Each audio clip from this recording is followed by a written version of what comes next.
Hi friends, అందరికీ నమస్కారం. ఇప్పుడే అందిన వార్త. గుడిలో ఘోర విషాదం. పీటల మీద నుంచి వెళ్లిపోయిన పిఠాపురం షాడో ఎమ్మెల్యే. అసలు ఏం జరిగిందన్న పూర్తి విషయాలు తెలుసుకునే ముందు వీడియోని పూర్తిగా చూడండి. అప్పుడే మీకు పూర్తిగా అర్థమవుతుంది. అదే విధంగా చాలా మంది సబ్స్క్రైబ్ చేసుకోకుండా వీడియోని చూస్తున్నారు. దయచేసి సబ్స్క్రైబ్ చేసుకోండి. సబ్స్క్రైబ్ చేసుకోవడం వల్ల నేను చేసే ప్రతి వీడియో అప్డేట్ మీకు ముందుగానే నోటిఫికేషన్ రూపంలో వస్తుంది. అదే విధంగా లైక్ చేయడం మర్చిపోతున్నారు. దయచేసి లైక్ చేయండి. లైక్ చేయడం వల్ల ఇటువంటి ఇంపార్టెంట్ ఇన్ఫర్మేషన్స్ చాలా మందికి రీచ్ చేసిన వాళ్ళు అవుతాం. ఇక లేట్ చేయకుండా వీడియోలోకి వెళ్ళిపోదాం.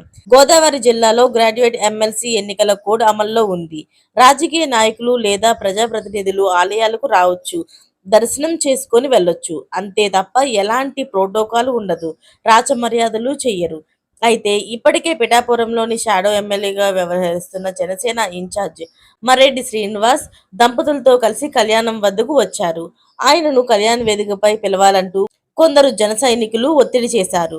కోడ్ అమలులో ఉండడంతో మామూలుగా కళ్యాణం చూడవచ్చని, ప్రోటోకాల్ పాటించలేమని ఆలయ అధికారులు వెల్లడించారు. జనసేన ఇన్ఛార్జ్ తప్ప ఆయనకి ఎలాంటి అధికార పదవులు లేవు.